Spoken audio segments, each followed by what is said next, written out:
The Courage to be Disliked, by Ichiro Kishimi and Fumitake Koga. Wow! A profound little philosophy book from Japan, communicating the psychology of Alfred Adler, a rival of Freud, told as a conversation between an angry student and a patient teacher. A little book so good that I rushed home from other activities to keep reading it, and finished in a day. A surprisingly fresh perspective on how to live. The disliked part is not the point, so don't let the title distract you. Notes: no experience is in itself a cause of our success or failure. Nothing is actually determined by those influences. We are not determined by our experiences, but by the meaning we give them. We determine our own lives according to the meaning we give to those past experiences. We do not suffer from the shock of our experiences, the so-called trauma, but instead we make out of them whatever suits our purposes. If he thinks, I can't ... because I was abused by my parents, it's because it is his goal to think that way. His real goal is not going out. He is creating anxiety and fear as his reasons to stay inside. Why doesn't he want to go out? So his parents will worry. So he can get all his parents' attention.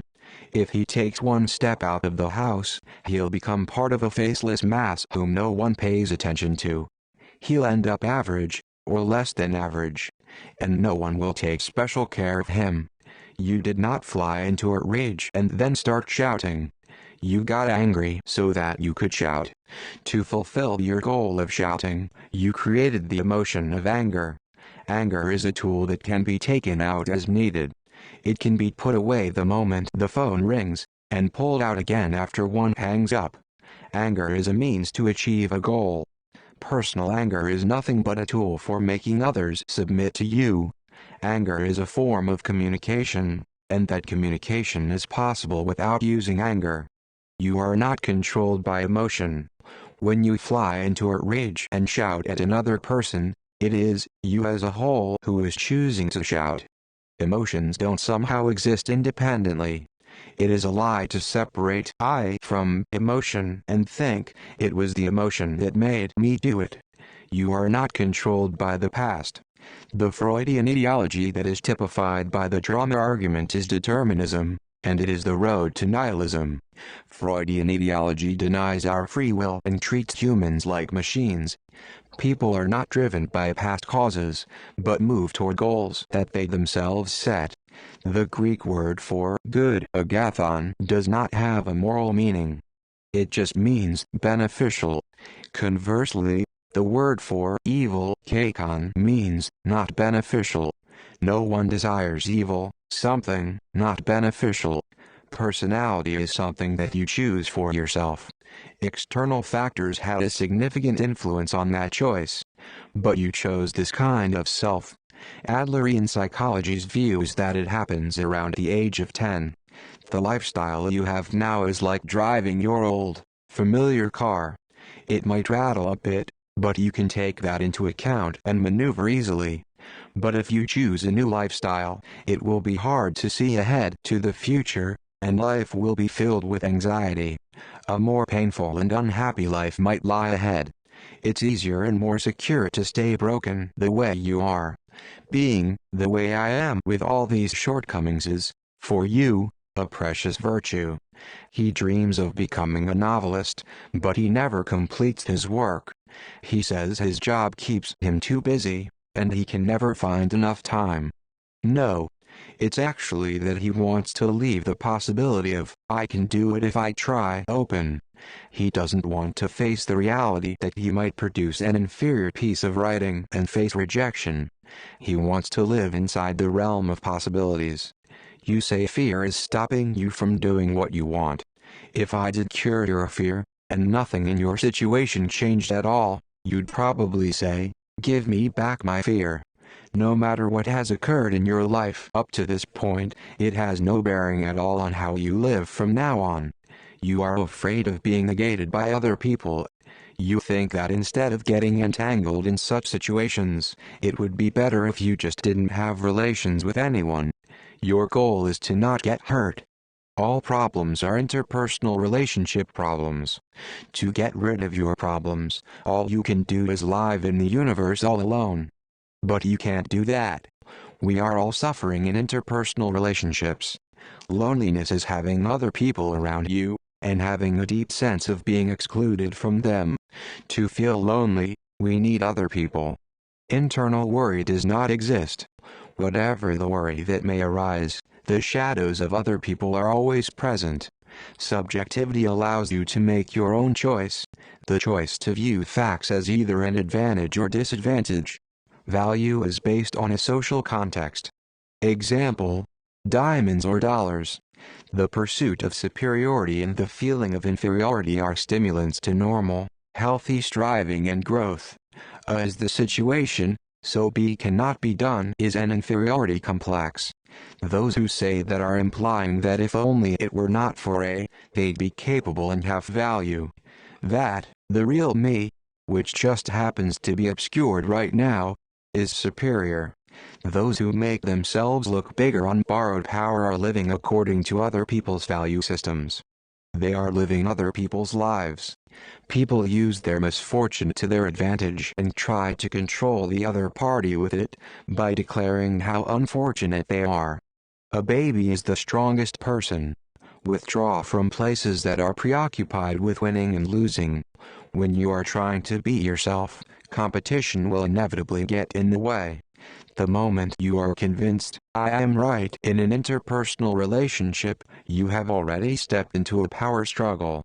If you think you are right, regardless of what other people's opinions might be, the matter should be closed then and there. However, many people try to make others submit to them. There are two objectives for ideal behavior: to be self-reliant and to live in harmony with society. Relationships in which people restrict each other eventually fall apart.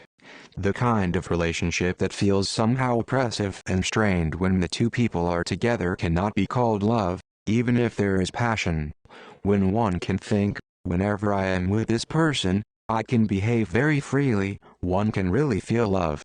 You had the goal of taking a dislike to Mr. A beforehand and then started looking for the flaws to satisfy that goal so that you could avoid an interpersonal relationship. You are making up flaws in other people just so that you can avoid interpersonal relationships. Think with the perspective of, whose task is this? And continually separate your own tasks from other people's tasks. Discard other people's tasks. All interpersonal relationship troubles are caused by intruding on other people's tasks, or having your own tasks intruded upon. To tell whose task it is, ask, who ultimately is going to receive the results brought about by the choice that is made? What another person thinks of you is that person's task, not yours. Just face your own tasks in your own life without lying. Do not intervene in other people's tasks, or allow even a single person to intervene in your own tasks. Intervening in other people's tasks is essentially egocentric. Forming good interpersonal relationships requires a certain degree of distance. Like you can't read a book if you push it up against your face, nor hold it too far away. No matter what sort of appeal the other person might make, you are the only one who decides what you should do. We must not seek reward, and we must not be tied to it. Children who have not been taught to confront challenges will try to avoid all challenges. It is easier to live in such a way as to satisfy other people's expectations, because you are entrusting your life to them. There is no reason of any sort that you should not live your life as you please. Desires and impulses to take you wherever they want. To live in such a way is only to be a slave to your desires and impulses. But we are not stones. We are beings who are capable of resisting inclination. We can stop our tumbling selves and climb uphill. Freedom is being disliked by other people. It is proof that you are exercising your freedom and living in freedom, and a sign that you are living in accordance with your own principles. Conducting yourself in such a way as to not be disliked by anyone is an extremely unfree way of living. I brought out the memory of being hit because I don't want my relationship with my father to get better. Many people think that the interpersonal relationship cards are held by the other person, but they are holding all the cards. Society's smallest unit is you and I. Praise implies the passing of judgment by a person of ability on a person of no ability. You praise to manipulate. It is because you are living in vertical relationships that you want to be praised. If you are building even one vertical relationship with someone, before you even notice what is happening, you will be treating all your interpersonal relations as vertical. The feeling of inferiority arises within vertical relationships. If you can build horizontal relationships that are equal but not the same for all people, there will no longer be any room for inferiority complexes to emerge. Why do you intervene? Intruding on other people's tasks? Because you see the other party as beneath you. Through intervention, you try to lead the other party in the desired direction. You have convinced yourself that you are right and that the other party is wrong. The child has to face his tasks. He is the one who makes the resolution. He can gain the confidence to take care of his own studies, neither praise nor rebuke. Being praised leads people to form the belief that they have no ability. Assistance, which is based on horizontal relationships, is referred to in Adlerian psychology as encouragement. Something that helps when one has lost the courage to face one's tasks. On courage. It is when you are able to feel, I am beneficial to the community, that you can have a true sense of your worth. Say you've got a score of 60%, but you tell yourself, I just happened to get unlucky this time around, and the real me is 100%. That is self-affirmation. By contrast, if you accept yourself as you are, as 60%, and think to yourself, how should I go about getting closer to 100%? That is self-acceptance. The basis of interpersonal relations is founded not on trust but on confidence. Confidence is doing without any set conditions whatsoever when believing in others, without concerning oneself with such things as security. There are people who will continue to have confidence in you no matter how they are treated. Unconditional confidence is a means for making your interpersonal relationship with a person better and for building a horizontal relationship. If you do not have the desire to make your relationship with that person better, then sever it. Because severing is your task. People who have so much money that they could never use it all work so they are able to contribute to others, and also to confirm their sense of belonging, their feeling that it's okay to be here. Generalizing statements. You see only a part of things but judge the whole. Happiness is the feeling of contribution. If you really have a feeling of contribution, you will no longer have any need for recognition from others. Pursuit of easy superiority. The ones who engage in problem behavior are trying to attract the attention of other people even as they continue to avoid any such healthy effort. They will probably succeed in becoming special. Parents and other adults are giving them attention through the act of rebuking. They make trouble for another person while trying at the same time to be special. Why is it necessary to be special? Be normal. You do not need to flaunt your superiority. If life were climbing a mountain in order to reach the top, then the greater part of life would end up being en route. Think of life as a series of dots. If you look through a magnifying glass at a solid line drawn with chalk, you will discover that what you thought was a line is actually a series of small dots. Seemingly linear existence is actually a series of dots. In other words, life is a series of moments called now. Life is not made up of lines. The life of the past that looks like a straight line appears that way to you only as a result of your making ceaseless resolutions to not change. A well-planned life is impossible.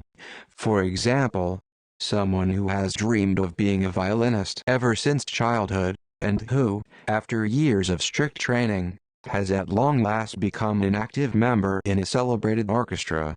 The violinist was always looking at pieces of music, and concentrating on each piece. Rather than living lives that are en route, they are always living here and now. Dancing itself is the goal, and no one is concerned with arriving somewhere by doing it. Naturally, it may happen that one arrives somewhere as a result of having danced. Since one is dancing, one does not stay in the same place. But there is no destination. If you're under a bright spotlight, you won't be able to see even the front row. If you are shining a bright spotlight on here and now, you cannot see the past or the future anymore. Likening your life to a story is entertaining. However, life is a series of dots, a series of moments. If you can grasp that, you will not need a story any longer. You set objectives for the distant future, and think of now as your preparatory period. You think, I really want to do this, and I'll do it when the time comes. This is a way of living that postpones life. But a here and now in which one is studying now for the distant future, for example, is the real thing. Life is always simple, not something that one needs to get too serious about. Life is always complete. The greatest life lie of all is to believe that one has been able to see the past and the future, to look back at the past in an ideological manner and say, what could have caused such a thing to happen? Hardship should be an opportunity to look ahead and think, what can I do from now on? Whatever meaning life has must be assigned to it by the individual. No matter what moments you are living, or if there are people who dislike you, as long as you do not lose sight of the guiding star of, I contribute to others, you will not lose your way, and you can do whatever you like. If I change, the world will change. This means that the world can be changed only by me and no one else will change it for me.